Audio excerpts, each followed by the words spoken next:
Margaretta Maganini Clulow, and I'm here at the Newport Art Museum in Newport, Rhode Island. This exhibit represents the highlights of a 50-year career of mine in costume design, from 1955 to 2005.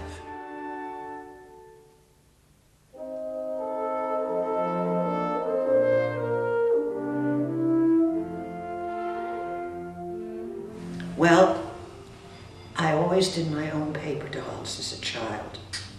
And then as I was getting towards my teens, I became very interested in the composer Wagner.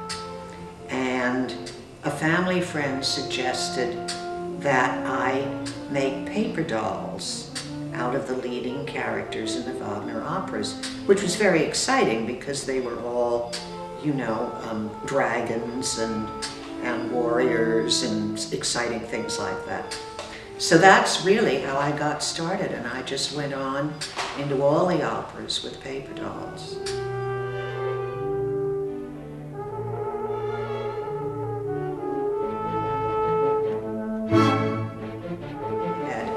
I had some boyfriends at Yale, and they suggested that I take costume design at Yale because they thought I was good enough to get in. Well, they were right.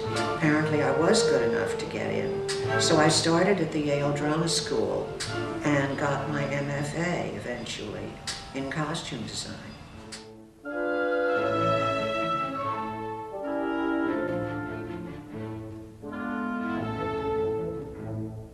When I was an assistant draper at Costume Associates in New York, Mrs. Feller's outfit, and I was apprenticed to a very elderly Russian woman, known only as Tony, who had been a cutter for Chanel in the 20s. And they would get her in when they had very finicky work to do, cutting with chiffon or things like this. And so I would work for her, and her usual remark to me was, "Is no good, rip out. Is no good, rip out." So I did a lot of ripping out. And finally I said to her, "Tony, I'm sorry you're stuck with me." "Oh no," she says, "it's all right. At least you're capable of learning." So I thought, well, that was probably very high praise.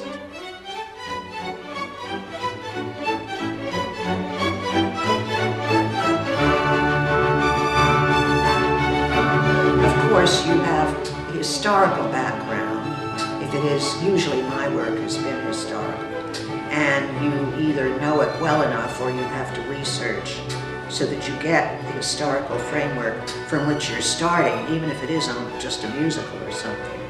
And then with that framework, you read the script and you get the characters and you see what's going on, and mainly you talk to the director, because the important thing is to translate the director's concept.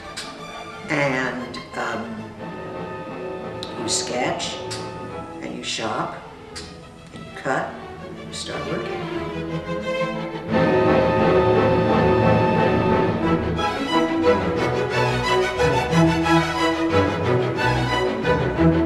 That was first done at the Cincinnati Summer Opera, which at that time was still in the zoo. And so if you needed animals, they were available. And then it was done at New York City Opera, and then it was done again at the Opera House in Santiago, Chile. And it was quite wonderful because it starred Beverly Sills and Norman Traegle, two of the finest singing actors, although they were glorious singers, but actors as well. And it was a wonderful, wonderful experience.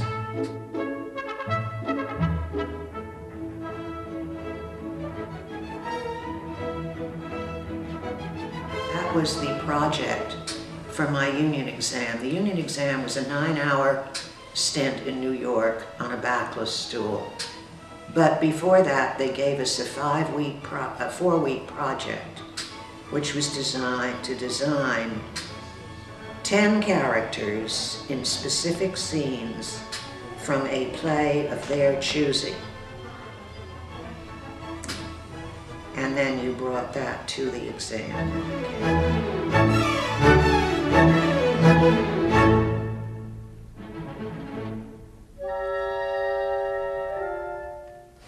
We had this Connecticut Playmakers, which was a very fine group, had the privilege of using a bank window in Greenwich, Connecticut to display, to put on a display for its musicals. And so I was the designer for Cabaret, and I had done this, which is called the Money Number. And I went down to the bank and went into the window and put these up on little easels and sprinkled a lot of sequins around and paper hats and whatnot, and went home.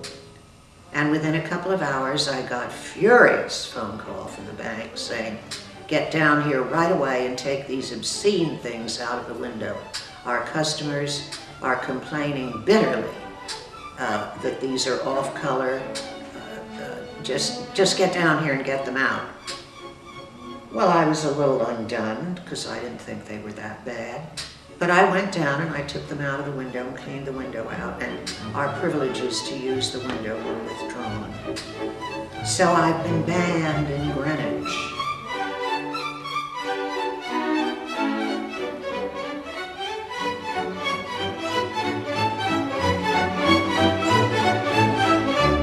I think you have to communicate. For instance, in costume design, it's a subliminal thing. Your first glimpse of the person, it's the first impression, tells you everything in a second. And that's really all you have to delineate this person, this character. And you've got to get what that character is across in that first glimpse. And it's not easy sometimes. Sometimes you really wondered how on earth you were going to do it. You know, some of the construction was very difficult, like Hoffman, for instance. Very difficult. Some was easy because it was just like clothes, but other things were really difficult to construct.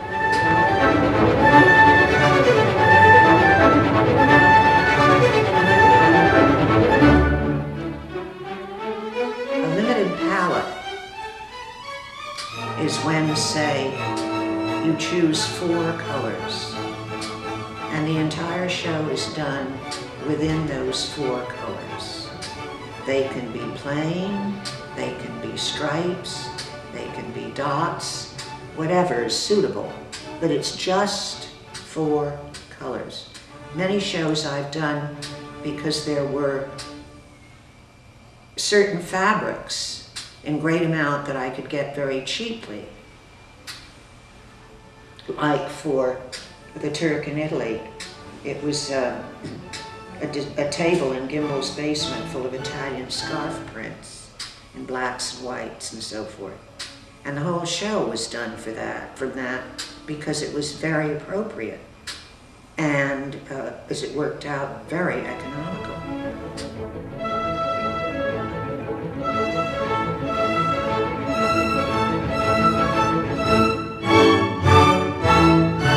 I think I gave a more light-hearted approach to opera design than had been done before that. I was very fortunate in the venues where I worked, like North Shore Opera in Queens, which was really the Bush League for New York. All sorts of people who started there went on to New York City Opera and the Met. And we had wonderful directors who were very free and had great ideas.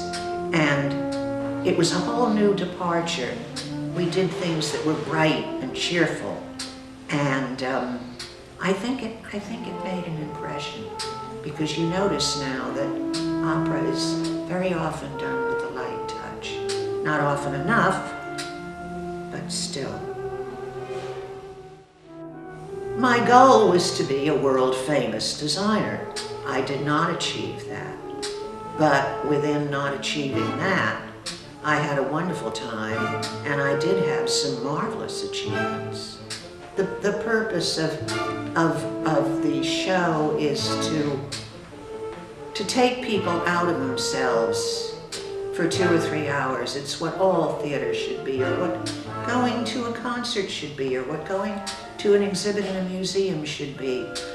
It's to leave your daily grind behind and go to another place where you're lifted up and transformed, and something wonderful happens to you. And I think that's what it's supposed to be, and I'm so happy to have been part of that process.